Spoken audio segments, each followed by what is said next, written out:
Bienvenue dans ce troisième épisode d'Input Réflexion Podcast. Aujourd'hui, on va parler d'un sujet qui porte sur la solitude chez les jeunes, un sujet qui est assez prégnant et assez préoccupant ces dernières années.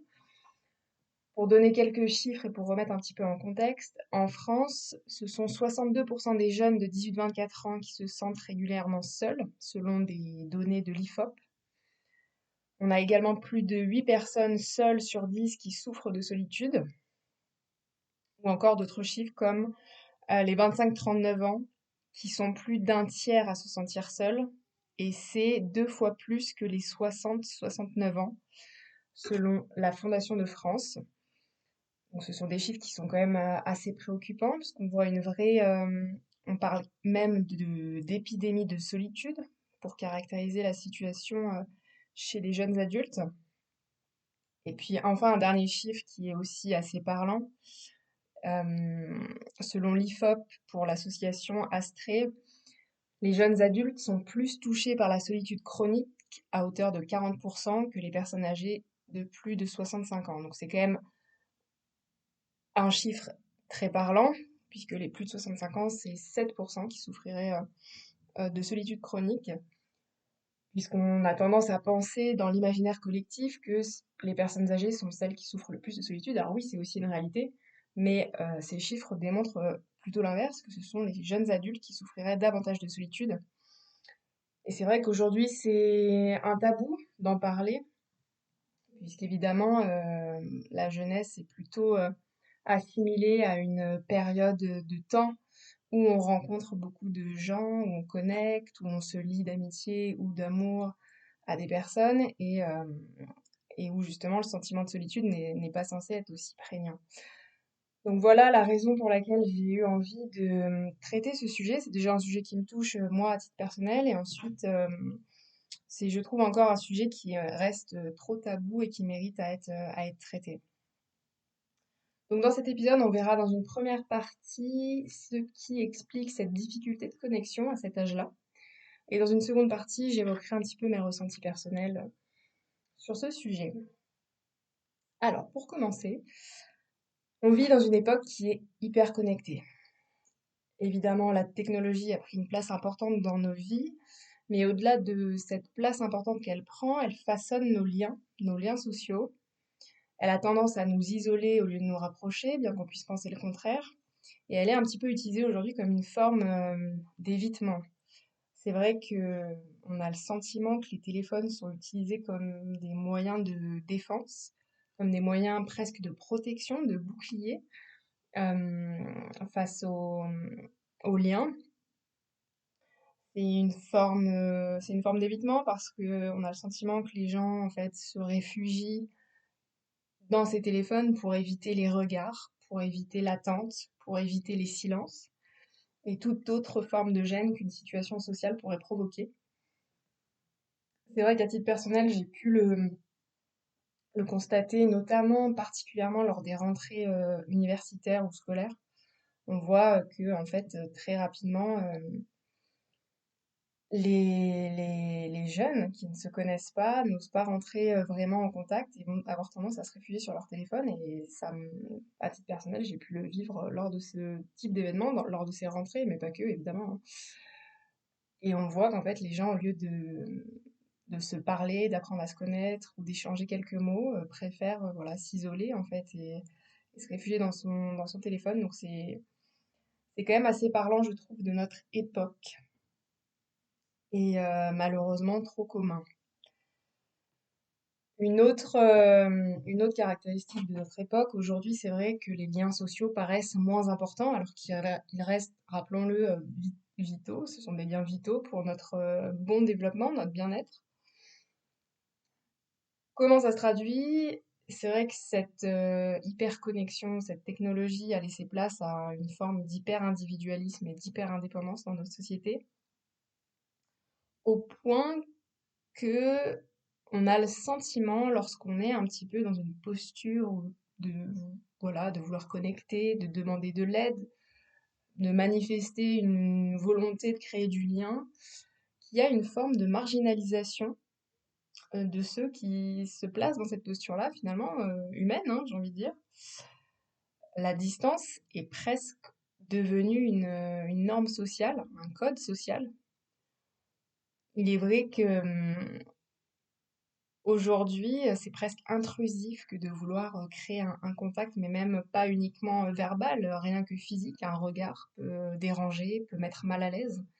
Donc c'est vrai qu'on le voit hein, particulièrement dans toutes les situations sociales, comme dans les transports en commun. Les gens n'osent pas se regarder. Au supermarché ou autre, c'est vrai qu'il y a un vrai repli sur soi qui est, je trouve, perceptible. Une personne distante est presque aujourd'hui perçue comme quelqu'un de rassurant. C'est presque une forme de sécurité en fait. On est plus rassuré face à quelqu'un qui nous ignore, j'ai le sentiment, que comparé à quelqu'un qui, voilà, souhaiterait montrer un intérêt, créer du lien, initier un échange. Alors évidemment, euh, il y a un contexte, ça peut être maladroit, ou ça peut être inapproprié dans certains cas. Évidemment qu'il faut qu'il y ait un minimum de contexte, mais sans aller jusqu'à créer du lien amical ou même au-delà. Rien qu'un un échange courtois, en fait, civique, presque. C'est vrai qu'aujourd'hui, c'est compliqué et il y en a peu, on en est peu témoins, je trouve, dans nos vies quotidiennes. Et c'est, à mon sens, dommageable.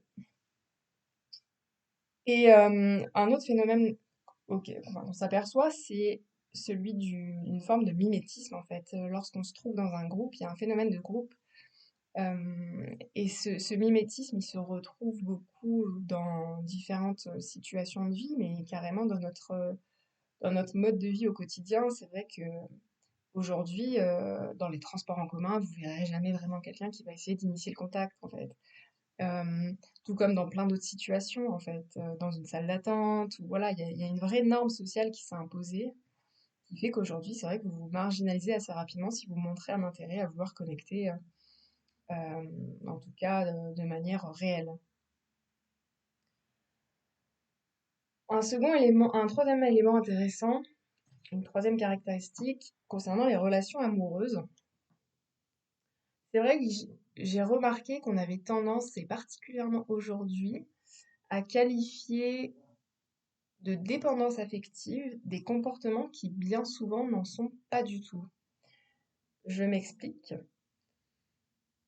Si on reprend la définition de la dépendance affective, c'est presque, je dirais pas une maladie, mais en tout cas, c'est un symptôme psychologique qui est assez extrême dans le sens où la dépendance affective, dans son sens le plus, euh, le plus vrai, ce sont des personnes qui ne peuvent pas s'engager dans la vie en règle générale, dans la vie sociale, sans avoir quelqu'un à leur côté. Donc c'est par exemple une situation où quelqu'un se sentirait incapable d'aller au supermarché s'il n'est pas accompagné, à la différence de quelqu'un d'indépendant qui est capable de, voilà, de créer du lien lorsqu'il veut en créer, et de ne pas en créer quand il n'a pas envie d'en créer.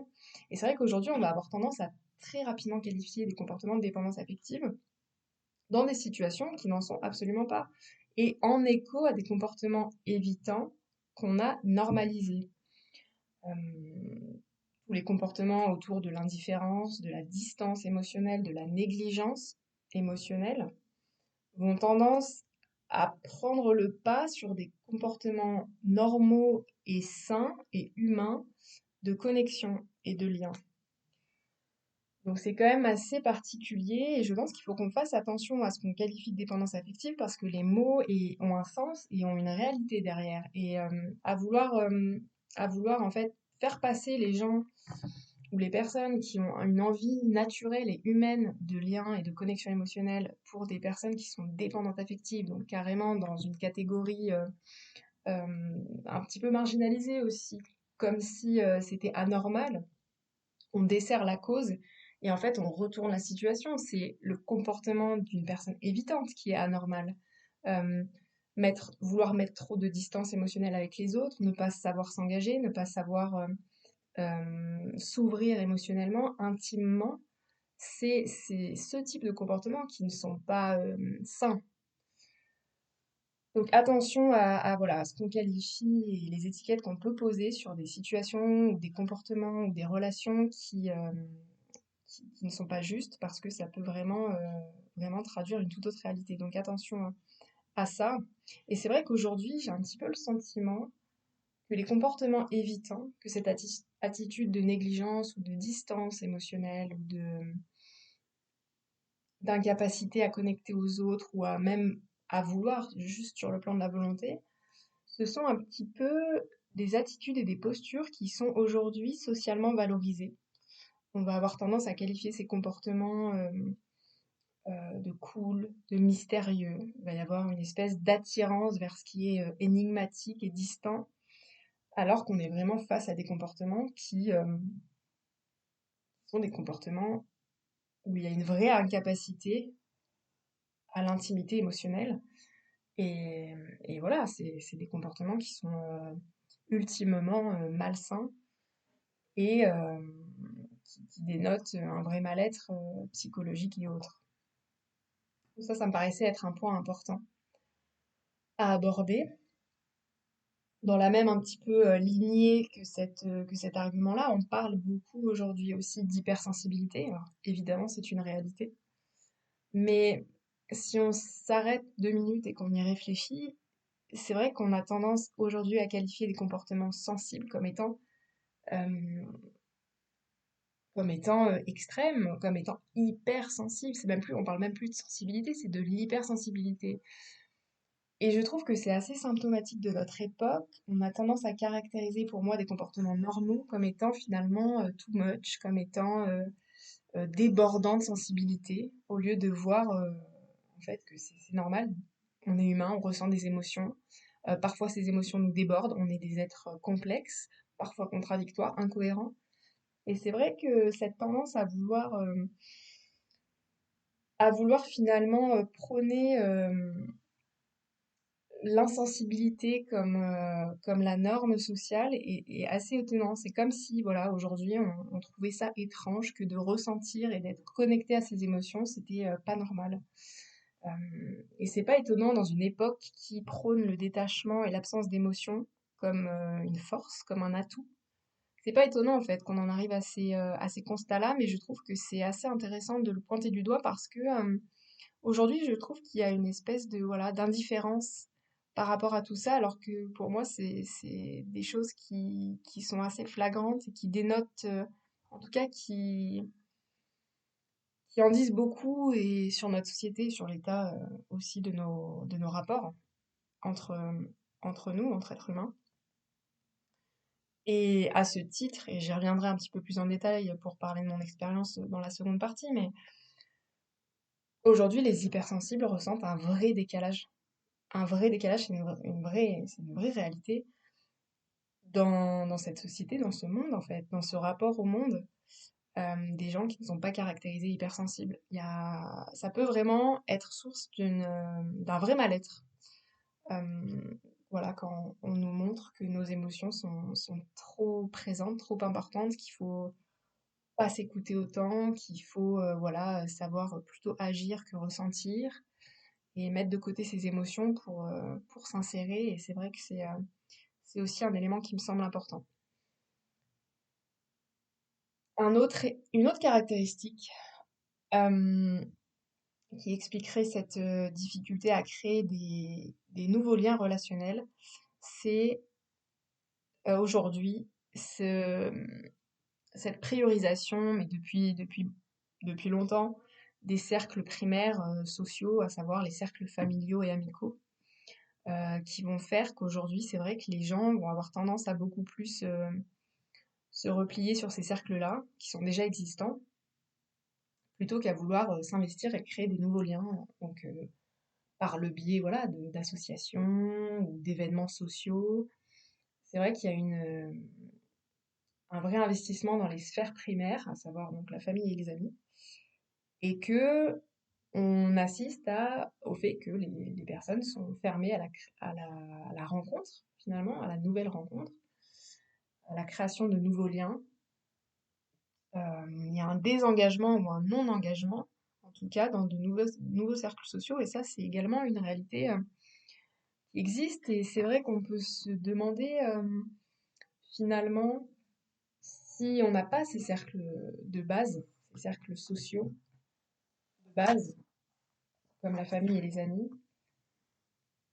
comment aujourd'hui rencontrer? Alors évidemment, c'est toujours possible, hein. Là, je parle des éléments qui soutiennent et qui cherchent à expliquer pourquoi cette recrudescence du sentiment de solitude chez les jeunes.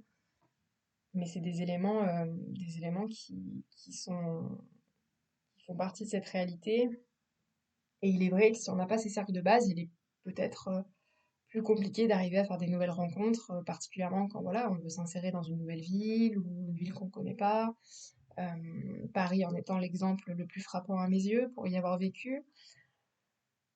Il est compliqué de construire des amitiés durables dans ce genre de ville, dans des grandes métropoles où les gens voilà, ont déjà un cercle et ne souhaitent pas nécessairement diviser leur temps plus qu'ils ne le font déjà. Donc voilà, ça fait également partie des éléments de réflexion à prendre en compte. Et un dernier élément que je voulais souligner, c'est cette difficulté à approfondir le lien. C'est vrai qu'on est, je trouve, dans une époque qui est particulièrement marquée par cette difficulté. Aujourd'hui, si on prend l'exemple des applis de rencontre, c'est vrai qu'on est à une époque où on consomme les relations, où on passe d'une rencontre à une autre, où il y a plus cet approfondissement du lien, ou en tout cas moins la volonté d'approfondir un lien ou de réparer une relation dans laquelle on trouverait des difficultés. Il y a plus cette facilité à partir, à se désengager pour trouver autre chose, plutôt qu'à véritablement s'investir et travailler sur soi dans une relation. Ça, c'est aussi un phénomène qui est flagrant, je trouve, qui est vraiment notable. On est dans une société, une époque où les choix sont abondants, les possibilités, les opportunités sont multiples. On a une accessibilité facile et illimitée à presque tout, en fait. On peut tout avoir, tout posséder, ou en tout cas y avoir accès d'une manière instantanée via nos téléphones, via nos outils digitaux. Euh, on est dans cette hyper connectivité, dans cette hyper digitalisation du monde et de la société, de nos rapports. Et on constate, je trouve, un impact dans nos rapports relationnels face à cela, où en fait on est face à des personnes qui vont vouloir tout avoir, qui vont ne plus arriver à choisir, ne plus arriver à s'engager, euh, ne plus être capable de renoncer. Et je trouve que ce type de comportement, donc dû à ces multiples facteurs, traduit une véritable intolérance à la frustration finalement. C'est ça que ça traduit dans son essence. Une vraie difficulté à choisir et donc à renoncer à un ensemble d'options qui nous seraient possibles. Il y a cette vraie peur, ce FOMO, hein, ce fear of missing out, la peur de passer à côté d'autre chose, de quelque chose. Et je trouve que ça se reflète particulièrement dans nos relations. Voilà pour cette première partie. Maintenant, en ce qui concerne la seconde partie, voilà, je voulais aborder un petit peu mes ressentis sur la situation. C'est vrai qu'aujourd'hui, je trouve qu'il est difficile et compliqué d'initier le lien à notre époque. On a le sentiment peut-être de déranger, d'avoir un comportement presque inapproprié, et pourtant le terme est fort. On a l'impression qu'on rentre très vite dans l'intimité de quelqu'un, qu'on est très vite intrusif. Il y a un petit peu cette ambiance et cet esprit de laisser tranquille. Euh, Comme je l'ai répété tout à l'heure, évidemment, qu'il y a des situations, et même nous, à titre personnel, même moi, à titre personnel, j'ai pas envie de déranger forcément quand je suis dans les transports en commun ou autre. On sait jamais quelle est l'intention de la personne. Donc il y a aussi un autre aspect que j'ai pas beaucoup abordé, mais que je vais faire maintenant. C'est il y a une espèce de méfiance généralisée hein, qui s'est installée. Et ça, c'est pas uniquement dû à tous les facteurs qu'on a pu citer jusqu'à maintenant. C'est aussi évidemment une actualité qui est assez anxiogène, qui peut expliquer cette méfiance qu'on peut avoir avec les autres. on connaît pas les intentions des gens, évidemment, et puis bien sûr que le temps de la rencontre, c'est aussi un temps qui est long, hein. Apprendre à connaître quelqu'un, ses intentions, ses valeurs, ses principes, etc., ça se fait pas instantanément.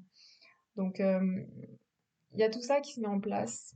Et c'est vrai que une autre dimension qu'on n'a pas trop abordée, mais c'est ces phénomènes qui ont explosé dans la jeunesse, c'est cette anxiété sociale, le fait d'avoir une difficulté à parfois sortir, sociabiliser, initier le contact avec les autres, parler, faire de nouvelles rencontres. C'est vrai que c'est assez flagrant à quel point la jeunesse est marquée par cette anxiété sociale particulièrement, et je trouve que ça en dit long là aussi sur nos difficultés à relationner, sur notre état psychologique qui est fortement impacté par tout ce qui se passe évidemment dans l'actualité et autres, mais c'est assez parlant, c'est assez inquiétant, je trouve aussi d'une certaine façon.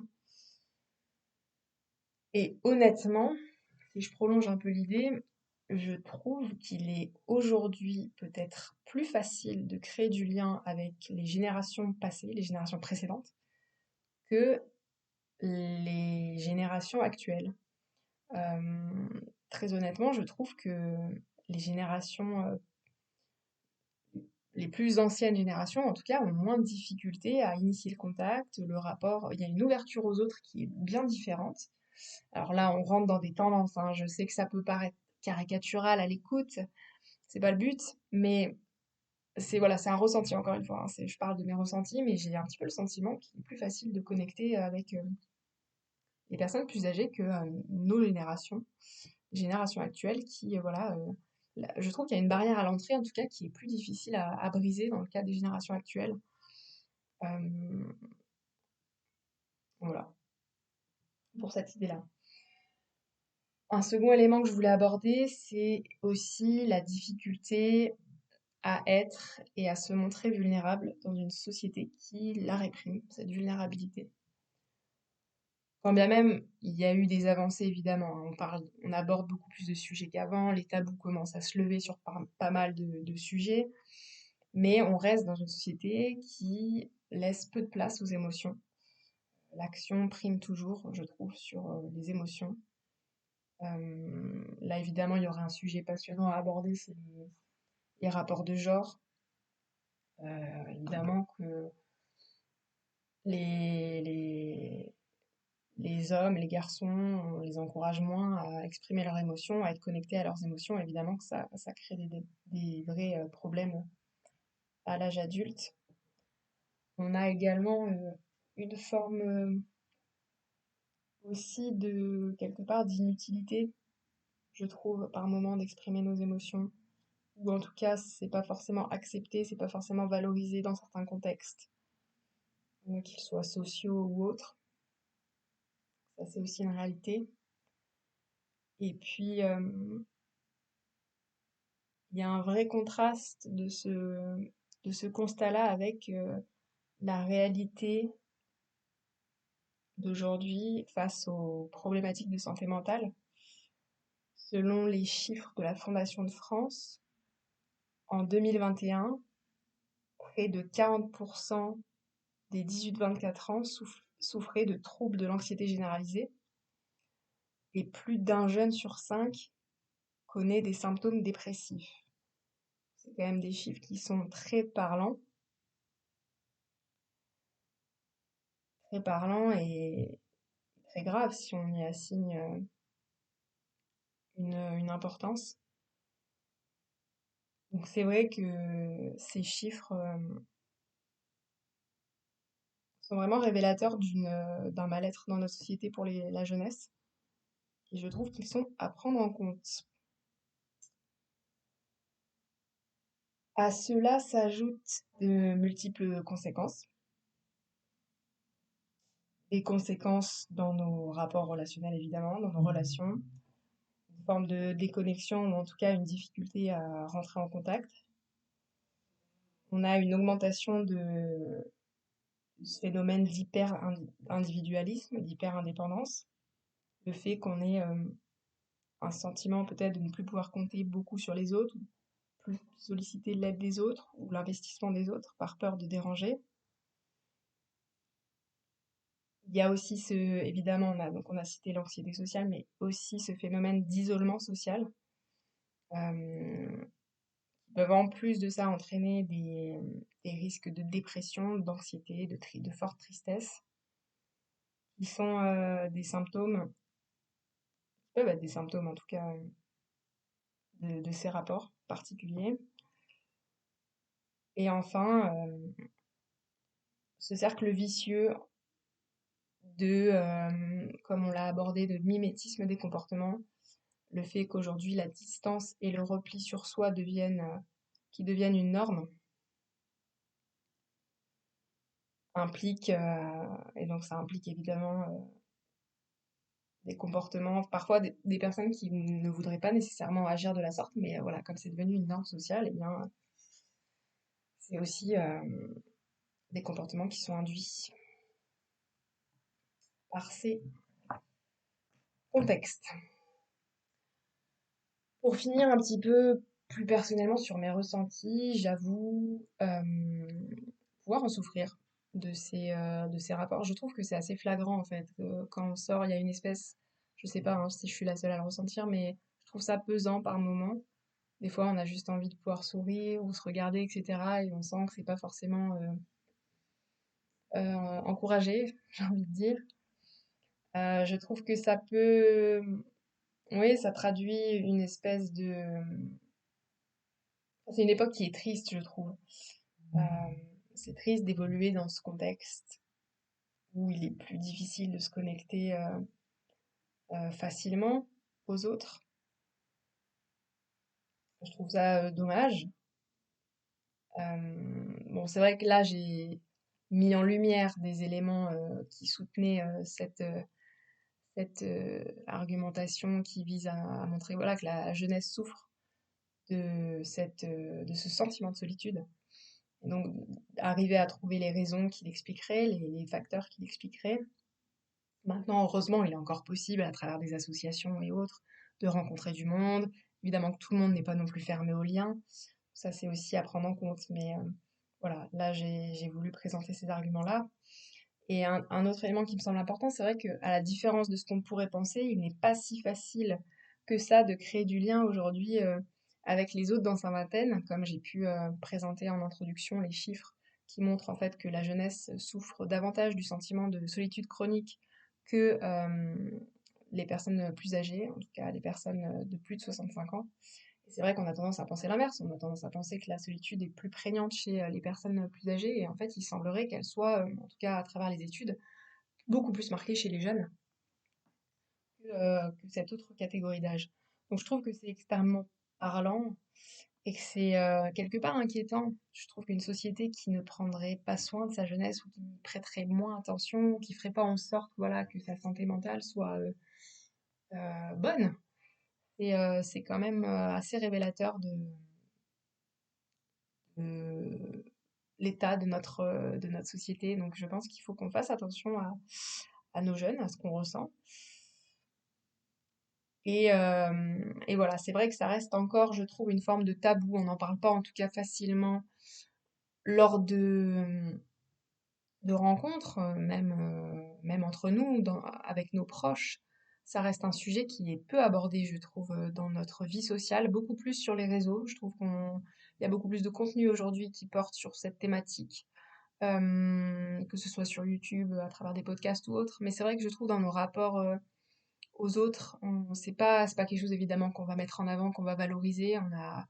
On a tendance à pas vouloir le dire, même quand on a des difficultés, quand on éprouve des difficultés, quand on se sent seul, on va pas vouloir en tout cas le faire savoir à nos proches ou autres. Il y a une espèce de honte encore qui, je trouve, est rattachée à ce sentiment et à cet âge, alors que ça ne devrait pas. Et je pense qu'on est encore beaucoup à ressentir ça. Et c'est l'une des raisons pour laquelle j'ai voulu créer et partager cet épisode. C'est que moi-même, j'ai 25 ans et je le ressens. Je le ressens, je trouve ça pesant. Je trouve ça pesant et c'est vrai qu'il est difficile, je trouve, d'en parler euh, et d'arriver ouais, à trouver des solutions. Mais voilà, c'est une des raisons pour laquelle j'ai voulu faire cet épisode, c'est que c'est un phénomène qui me touche à titre personnel et qui, je trouve, est est grave et qu'il est important de pouvoir en parler et de lever le tabou sur ce phénomène.